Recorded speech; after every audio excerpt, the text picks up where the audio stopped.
Hola, ¿qué tal? Es su podcast en Sala de Espera. Yo soy Abraham Dávila y el día de hoy veremos un tema muy importante que tiene que ver cómo ser un médico más seguro, cuáles son mis acciones que debo llevar a cabo para tener mayor seguridad con mis pacientes y yo en mi práctica profesional. Bueno, quiero comentarles que tenemos 11 puntos que son fundamentales para este tema. El primero es conocimiento de nuestros derechos y obligaciones. Soy un convencido que la mejor manera de poder evitar un conflicto de responsabilidad médica es conocer mis derechos y obligaciones. No puedo aceptar que alguien esté atendiendo pacientes si no conozco mis derechos y obligaciones.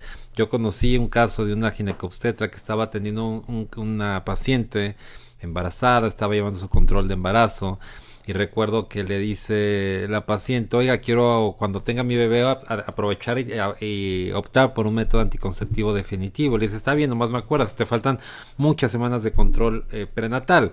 Pasaron 3 meses sin que la mujer volviera a consulta. Entonces le habla, le dice: doctor, es urgente, tuve ruptura de membranas, ¿qué hago? Dice: pues vete a tal hospital. Llega al hospital, le hace una cesárea y se acuerda y dice: tú eras la que quería la salpingoclasia, te hago la salpingoclasia. Después de una reclamación fundada y procedente, porque la paciente decía: bueno, yo quería la salpingoclasia, pero hacía 3 meses, hoy en día yo ya no la quería. Mi pregunta es: ¿ustedes creen que ella es una mala médico, le quiso causar un daño? Y tuvo un problema, porque no conocía sus obligaciones, porque la salpingo que realizó requiere consentimiento informado por escrito. De haberlo sabido, nada de esto hubiera pasado. Luego, por eso, entonces, el primer punto es conocer mis derechos y obligaciones en la materia donde yo practique mi ejercicio profesional. El segundo es siempre un buen consentimiento informado. Hoy en día, en la mayoría de los hospitales se lleva un consentimiento informado general, de todo para todo. Eso no puede ser. El paciente tiene el derecho de recibir información personalizada y particular al procedimiento al que vaya a sujetarse. Yo no le digo que haga 20 o 100.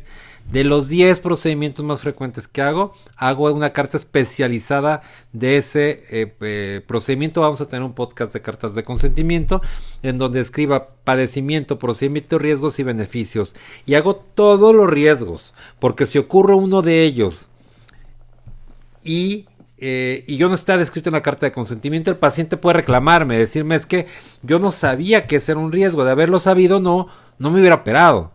Luego, entonces, importante hacer estas cartas específicas de consentimiento informado, al menos de los 10 procedimientos más frecuentes en mi especialidad o de los que yo hago.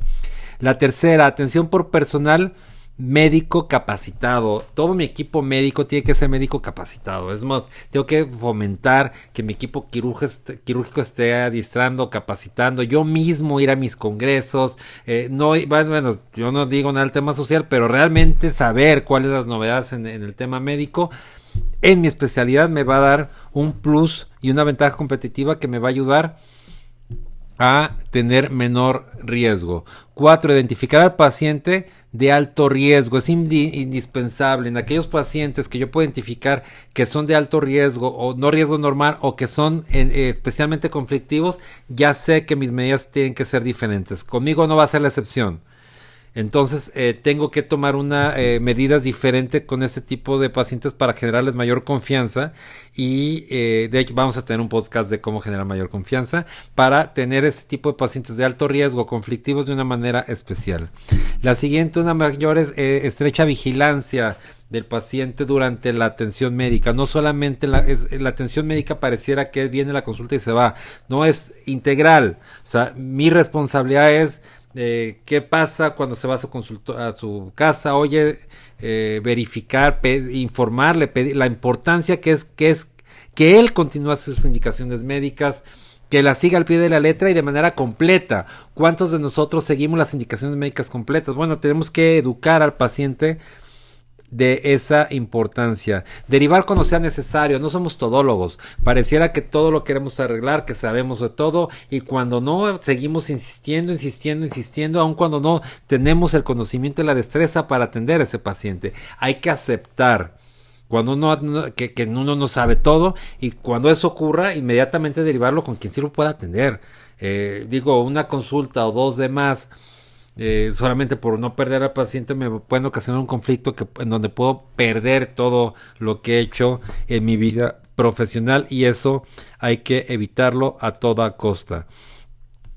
Cuidar, valorar estrechamente a nuestro paciente, el seguimiento de este es fundamental. Les recomendaba que había que cada vez que tiene una cita no asiste, poderlo documentar, porque si no lo documento, yo puedo, más bien documentándolo, puedo justificar que el paciente incumplió con su cita y por supuesto con su tratamiento médico. Son pacientes que no dan seguimiento.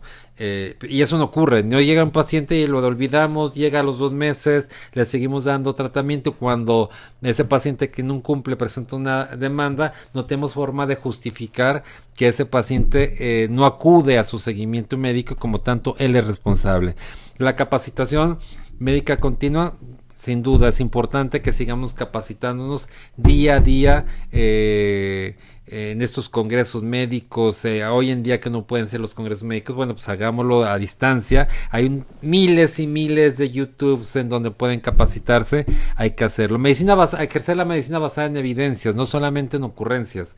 Es importante que toda aquella acción médica que llevamos a cabo esté sustentada, porque hoy en día es cuestionable. Yo recuerdo un caso donde un médico hospitalizó a alguien por un tema que no lo requería. Obviamente llegó un familiar a reclamarlo, decía: a ver, ¿en qué te basas para hospitalizar a mi familiar? Aquí corre más riesgo, lo estás hospitalizando porque tiene dermatitis, algo pues que no era congruente. Pero entonces importante poder tener la evidencia, siempre pensar que alguien nos va a cuestionar y por lo tanto tener evidencia científica, no engañar a un paciente, eso no es adecuado. Evitar comentarios sobre un colega. Yo les he comentado que el que no que resbala. No hay forma, si el día de hoy yo hablo mal de un colega, el otro día van a hablar de mí. Y no solamente por eso, porque además no tengo la fuerza, evidencia para saber por qué ese médico atendió de tal forma a un paciente en unas condiciones diferentes a las que yo desconozco. Si ese llega un paciente hoy que fue atendido hace una semana por otro médico, yo desconozco cómo estaba ese paciente hace una semana, si ese paciente siguió indicaciones médicas, si no las siguió, eso yo lo desconozco. Y luego entonces es irresponsable hablar de un médico por la atención de un paciente previo a que yo lo atendiera. Entonces, evitarlo a toda costa, preferir no hablar, decir gracias por su confianza, a partir de hoy yo me hago cargo de su atención médica, no puedo hablar mal porque yo no sé en qué condiciones lo atendió otro médico. Es muy muy importante. Y por último, medicina de excelencia. El médico deberá proceder siempre concentrado en sus actos médicos, siempre concentrado en un trabajo de excelencia, no de ir pasando. Cuando hacemos una medicina donde nomás vamos recetando, vamos dando, pero no de un trabajo de excelencia, no podemos avanzar como profesionales de la salud. Yo les digo, atendamos a un paciente como nos gustaría que nos atendieran a nosotros mismos, o como nos gustaría que atendieran a nuestra propia madre, a nuestro padre, a nuestros hijos, a nuestros hermanos, a nuestros seres queridos. Así debemos hacerlo con cada uno. Sé que no es fácil, que representa un gran reto, pero ese es mi consejo de estos 11 pesos de seguridad para el profesional de la salud. Muchas gracias. Es su podcast En Sala de Espera. Yo soy Abraham Dávila. Muchas gracias.